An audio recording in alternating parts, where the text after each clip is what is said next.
Hello,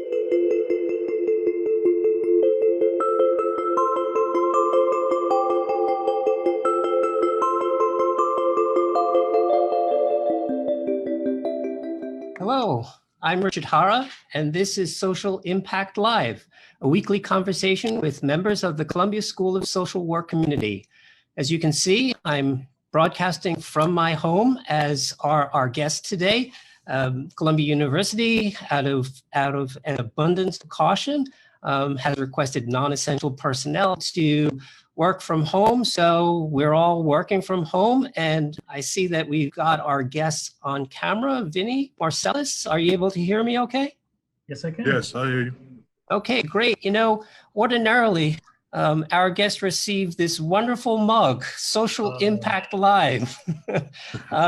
So unfortunately, I can't get it to you right now.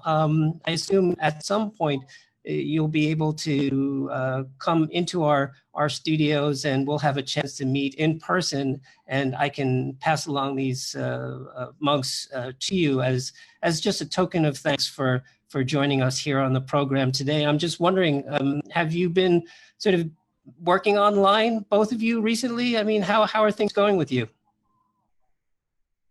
Well, Vinny? Go, Vinny. Yeah. You go, Mark. Well, I tell you, I've been getting a lot more done just being at home. Don't spend that 2 hours on the #1 train every day. So that kind of saves me a little stress. I could get used to this. I'll tell you that right now. I'm gaining a little weight, though. I'm eating a lot more snacks. How about you, Marcellus? Well, everything is switching now. I mean, I guess this meeting and this podcast right here is indicative of what's going to come for at least the next 8 weeks, I presume, while they get a containment on this virus. Yeah, I just heard from somebody that they're expecting the peak in about 45 days, I think. Is that what you've heard?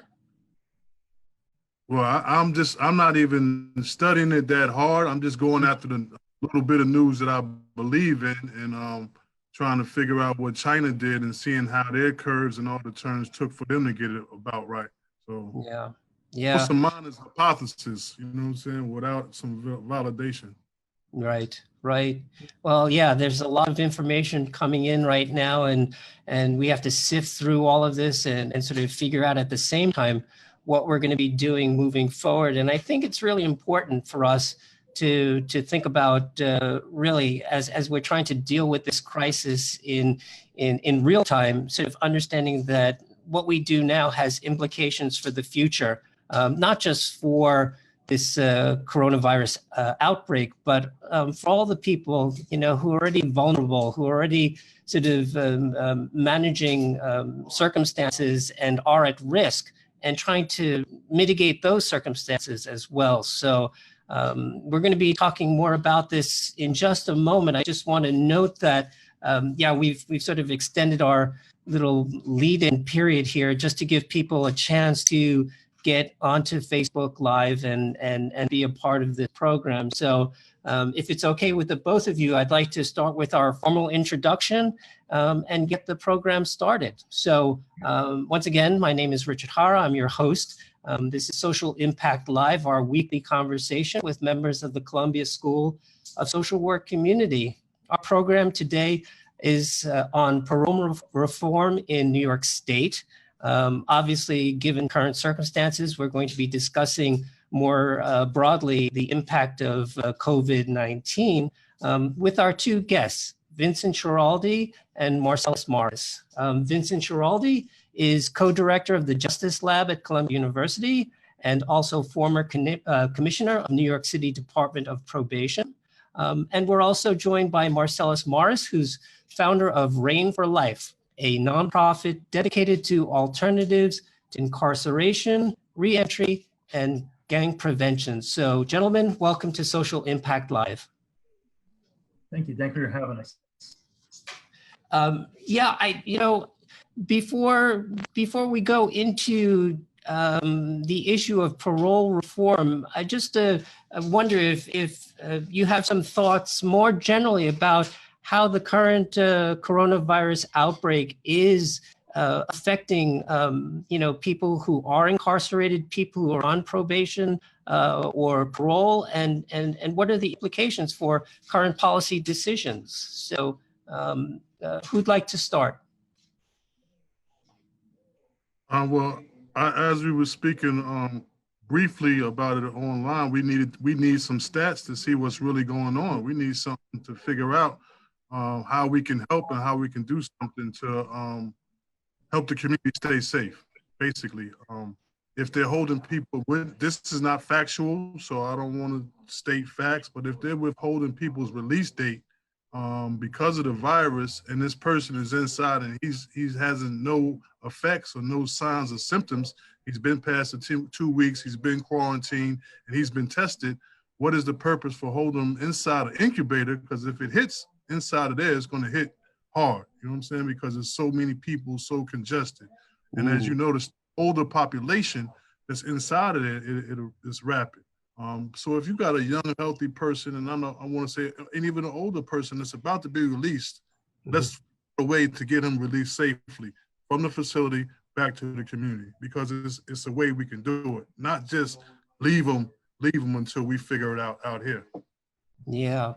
Vinny, would you care to comment? I mean, in the absence of substantive information from prisons, I mean, and obviously that's a priority for us to get that data, as Marcellus said, but what are your concerns?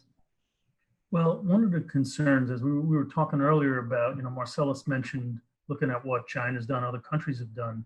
But one of the things that for us is a special challenge in the US is no one else has our incarceration rate. We can't look at Italy because our incarceration rate is 5 to 7 times European incarceration rates.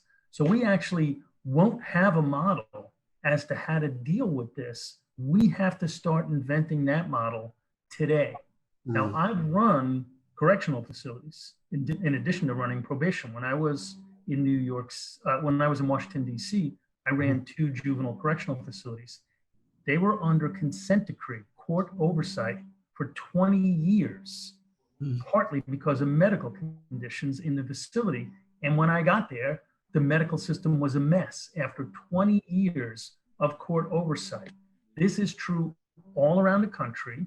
And on top of that, it's a medically fragile population. They tend to have asthma more frequently, heart conditions, a whole host of medical conditions exist more frequently in incarcerated populations.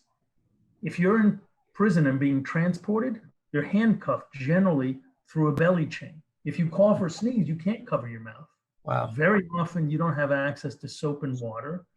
The irony about the production of hand sanitizer by prison inmates in New York State is that they can't use hand sanitizer because it has alcohol. So the coronavirus is, the prisons and jails and juvenile facilities are no place to bring this virus. And we ought to be doing everything we possibly can to reduce the flow in and out of prisons, because they won't just go in, it'll come out, but also to come up with plans for how to deal with this inside our correctional facilities. And I don't think we're there yet. Yeah. I think I spoke to somebody this morning while I was trying to get some research in, and they said what they've done is they gave everybody a container of bleach, made them sign for it, and that's their answer to helping the coronavirus. Well, I imagine it's a very volatile situation. People, I mean, how can you practice social distancing, right? Under those kinds of circumstances. And I'm just wondering, if medical care is so poor there, are they going to, I mean, if people need necessary medical care, are they going to be able to get it through a community hospital or something like that? I mean, what would be the backup plan? Typically, they go to the infirmary while they're in prison. If they get sick enough, they'll, like in Rikers Island, if they get sick beyond a certain threshold, they'll go to Bellevue. But there might be a point where Bellevue is too full to take them. I mean, it is disastrous. Once you get 1 or 2 or 3 people beyond how much the infirmary or the jail hospital can hold, where are you going to put folks.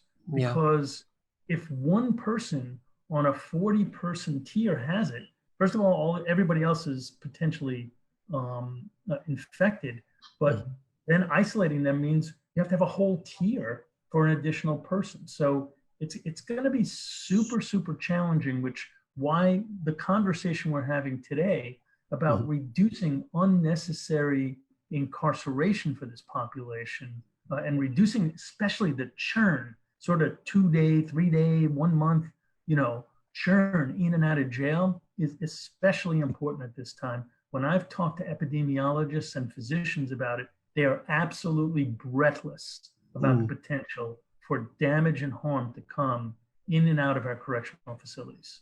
Okay. Well, yeah, absolutely. And, we'll sort of look at that particular issue. I just want to remind our viewers that we reserve the last 10 minutes of this program for Q&A. So if you've got questions that you'd like to ask our guests, please do so in the chat box, and they'll be relayed to me, and I'll be able to ask them, and we'll be able to get a response from Vinny and Marcellus. So if I could turn back to you, Marcellus. So thinking about people who are on parole and probation, who are out, sort of trying to manage like the rest of us and so on, are they being impacted by what's happening now with the restrictions on getting together? I mean, are they being somehow at a disadvantage because they have to report to their parole officers and so on and be exposed? Well, I think they don't have to report to their parole officers.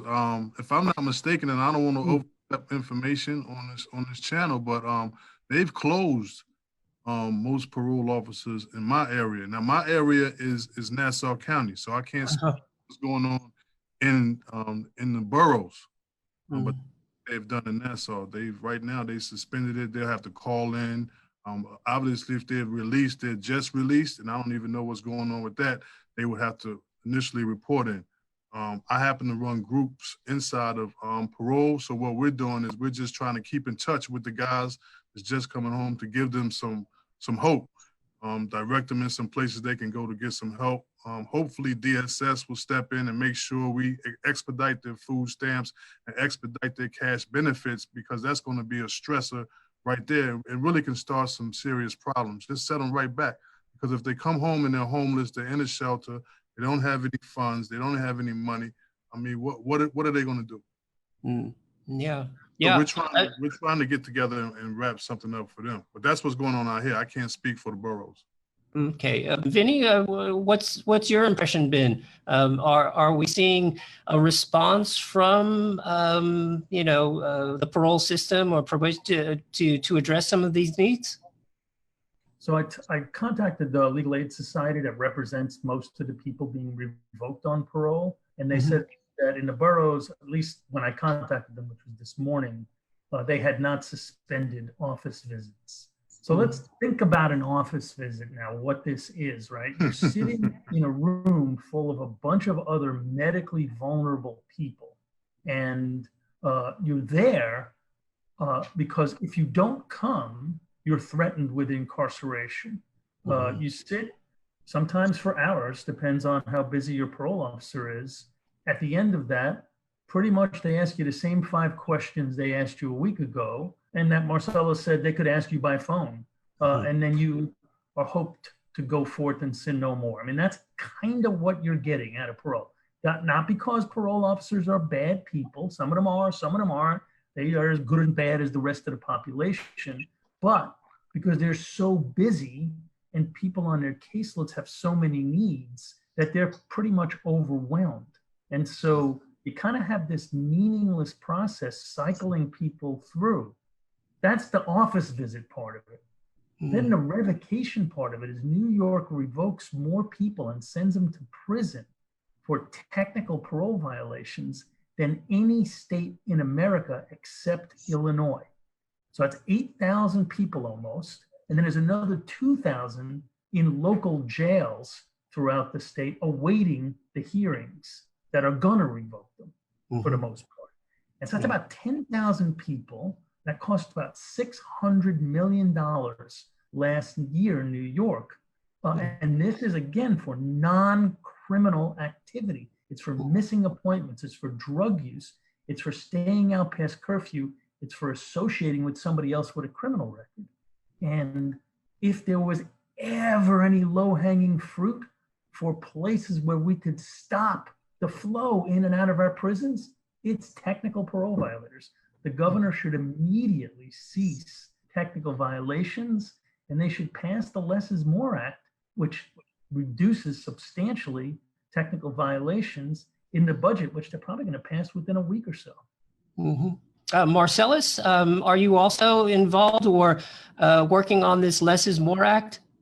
Yes, I believe in Less is More Act greatly. Let me clarify my stance in the parole system and give me a little history, as Vinny gave his history. 10 years inside of New York State system. I came home on a split sentence of a 7 to 21 years, where I got hit with 2 years at the parole board, and I came home on a determinate sentence of 7 years after doing 6 years. In the work release, and I've done time in Texas. I've done a state bid in Texas. So altogether, I did 17 years. Right now, I have a son who's incarcerated in juvenile facility, and I have a daughter who just came home from Virginia. I live and breathe this parole reentry, because it's going to affect what happens with the next generation I'm working with, basically, and also my son if he continues to take the path that he's taking. Parole has it got? Yes, go ahead. So if you were on parole now, could you associate with your son, or would that be forbidden because he has a criminal record?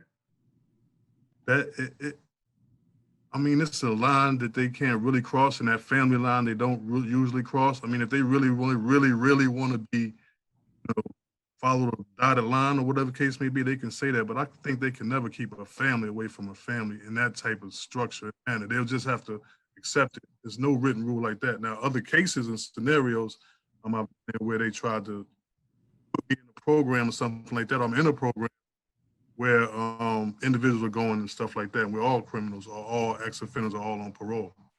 But no, I don't think they could stop me from seeing my son ever. Yeah, I just have to get violated for something like that. I mean, that's cruel and unusual punishment. Yeah.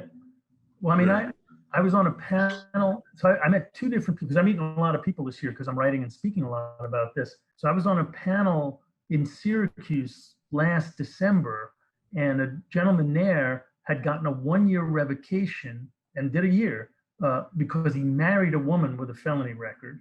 And then I met another guy at the Fortune Society, at a Fortune Society program, who was living in a homeless shelter, even though his mom had a bedroom for him, because his mom had an old felony conviction, and his parole officer said he couldn't go. Right.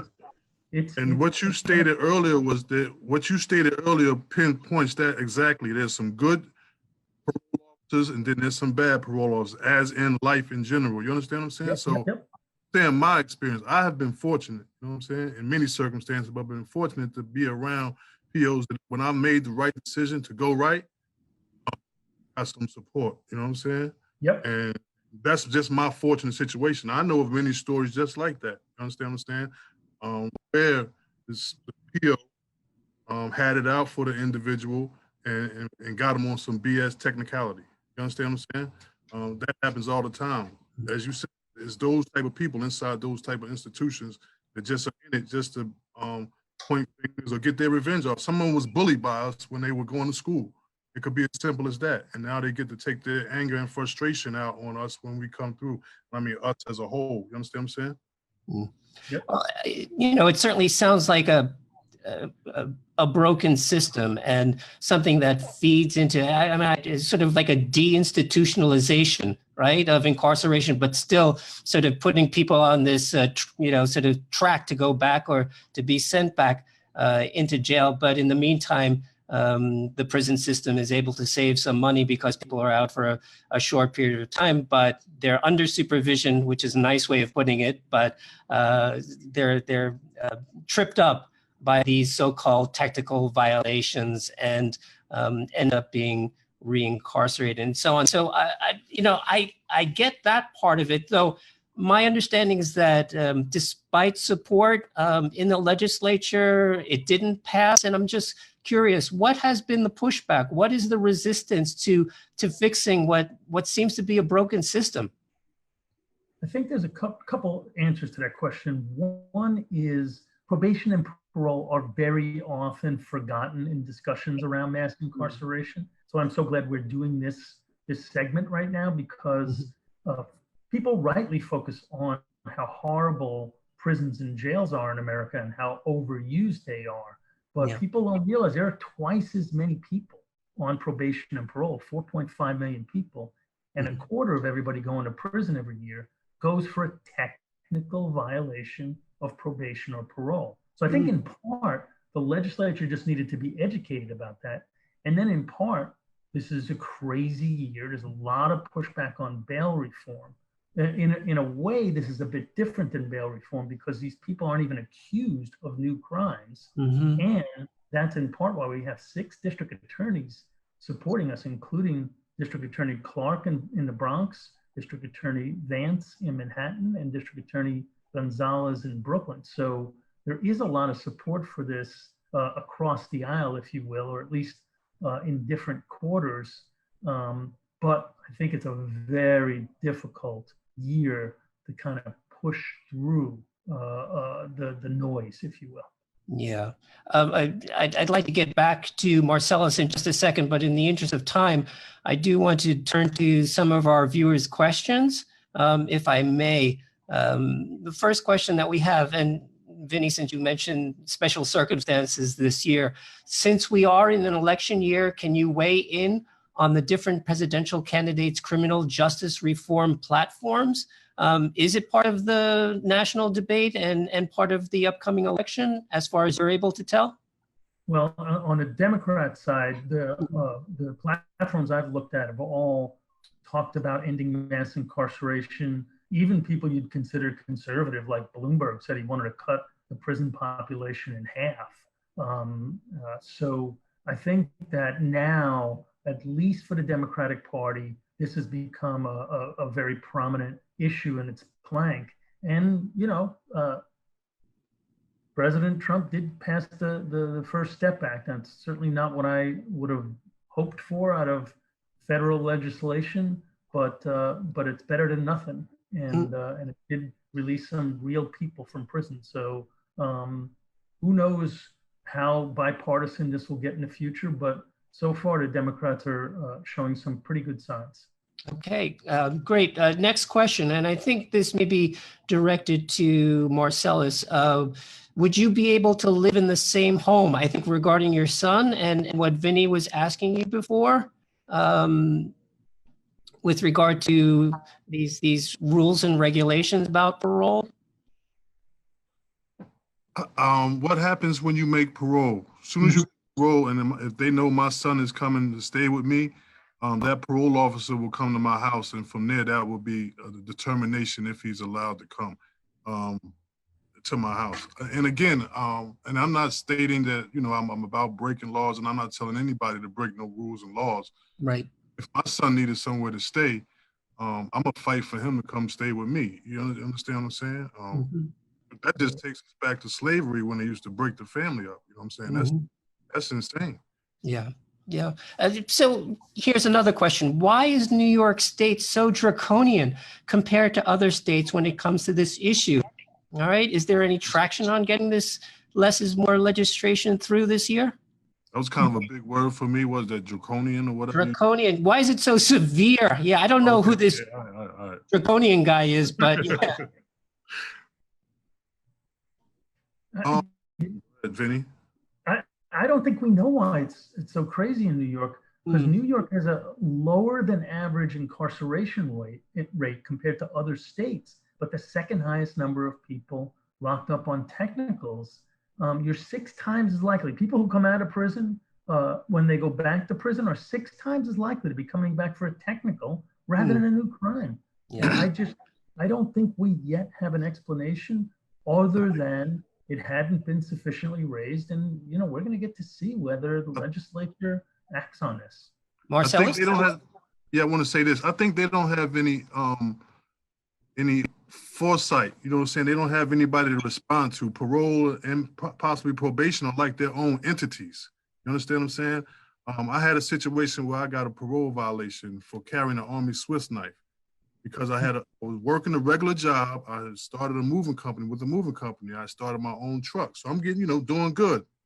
The guy messed up my paperwork, and being that I was changed, but I wasn't all the way changed, I called him, gave him a little threat or whatever the case may be.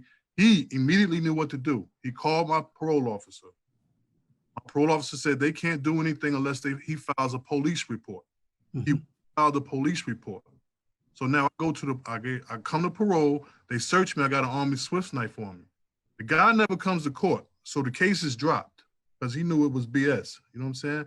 I go to the parole hearing, they violate me for carrying an Army Swiss knife, and they show me the rules and regulations. But this is the same knife I use to cut the boxes, unscrew the TVs and stuff like that I have to use in the job.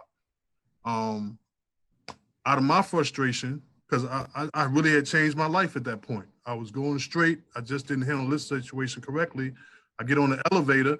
I wound up catching an assault on the elevator on the COs driving me up to the floor I had to go on. Now let's get into discovery. They lost the logbook where the incident happened at, and the video disappeared. So I wound up blowing trial and doing 7 years. So from that technical violation right there cost me a 7-year sentence. So do they get in the way? Hell yeah, they get in the way. Most of us need some type of therapy, and most of us need some type of healing more than anything else. They got a group called Holla. And if they get with Holla, they need to send everybody to Holla so they can get some healing going on. Peace. So, I mean, what you're describing to me sounds like a dysfunctional bureaucracy. I mean, so often bureaucracy starts to, you know, it runs on its own purposes. It's not for the people that it serves, right? I mean, it's sort of forgetting that there are people's lives here that are being affected. Each time you get released from prison, it gets harder and harder to walk that right path. So Vinny, from your perspective and past history working within a bureaucracy like this, I mean, what can be done to, at least in the short term, you know, improve things, fix things so that more just decisions can be made? Yeah, and just before I get to that answer, we really did morph, by the way. Probation and parole started in the 1800s as a way to help people.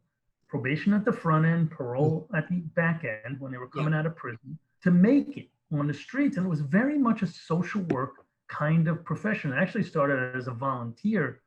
Parole officers and probation officers were volunteers. Then eventually they were mostly social workers. In the 70s, we took a decidedly punitive turn in America at the beginning of the advent of mass incarceration, started somewhat by the Southern strategy to sort of racialize correctional policies and sort of become more punitive. And there was a belief that nothing worked to rehabilitate people. So we just started to trail them, nail them, and jail them. And then we became much more a law enforcement approach. So part of the solution, and by the way, when that happened, we grew fourfold.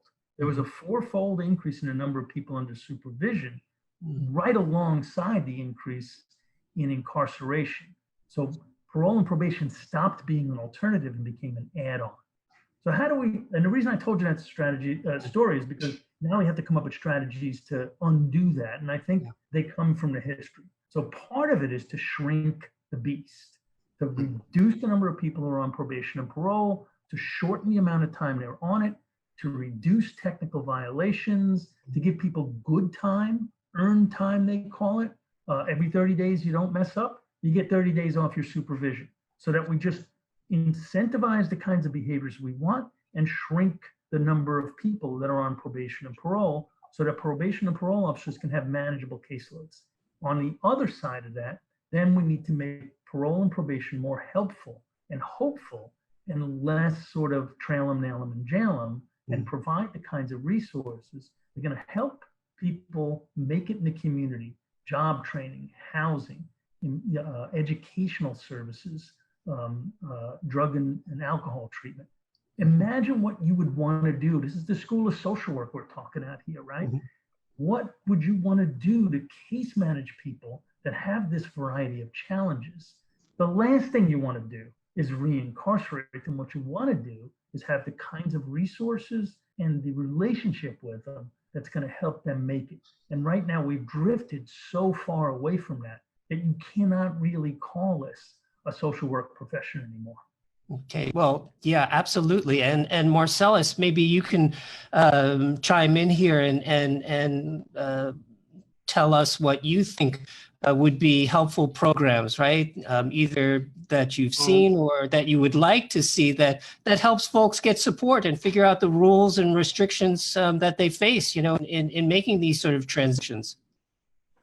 It's us helping us. It's like Hara, like I just mentioned, that has a restorative justice component in it, but it's us helping us. It's people like It's a Process in Queens, Brownsville Think Tank, Man Up, GMAC, and people out here like Rain for Life. They come together and we help us without funding. Some of them are getting funded and some of them are not. But when we come together, we're able to help and heal each other. And when it's in a structured manner, when we run our circles together, we cry. Grown men cry. People reveal things they never revealed before, and that's the process to the healing. Some prisons are letting us in. Some parole officers are letting us in, and we're getting the work done in that capacity. But we need more support, because sometimes we need support just to survive out here. To this house, Philip White up there helping people get jobs and stuff like that, Jose Medina. So we need that support to help ours. And they all of this stuff comes from people inside. Ellie Ellis, y'all have Ellie Ellis' sister working with y'all. He invented leadership training and used to send it out to us and used to make us, when we were younger, take these classes. I didn't know what we were taking them for, but he was instilling leadership in us to come out and help others lead in the right direction. And that's what we need, more of us helping each other. Vinny is exceptional because he studied and realizes both ends. I guess some of these people on this video are exceptional in that manner, but a lot of people are just in it for the job, in it for the title, or in it because they knew somebody and they got a position, and that's it. They don't have a heart for the people, and you got to find those heartfelt people and give them the resources they need. I keep saying holla because they're so dynamic and changing people's lives that come home from prison. They have the answer, and we're all together with that piece. Restorative justice. All right. Well, thank you very much, Marcellus, for reminding us again that probably the resources or the solutions are out there, but we just have to properly support them in a more justice-based perspective. So I want to thank you and Vinny for joining us here today at Social Impact Live. Richard? Yes. Any last comment, Vinny? Yeah, two quick points. One is, sure. I think you were asking what could people do. The Katal Center, K-A-T-A-L Center for Health, Equity, and Justice. If you go on their website and look up their Less is More campaign, it'll tell you all about how to get involved in that campaign. And also, if you go to the Columbia Justice Lab's website, we have now several reports, one of which showed very stark racial disparities in revocation in New York City's jails. African Americans are locked up at 12 times the rate of whites, and Latinxs are locked up at 4 times the rate of whites for technical violations. So I just wanted to add those two last points before we're done. You can look us up on the Columbia Justice Lab. Absolutely, absolutely. And hopefully we'll get that information and links up on our website as well for the program so our viewers can check them out. So thank you all for joining us today, this week at Social Impact Live. That concludes today's episode. Next week, we'll have Ovita Williams, Associate Director of Field Education here at the School of Social Work, to talk about justice-based social work education. So until then, have a great rest of the week. Be well, take care. See you all next time. Thanks very much.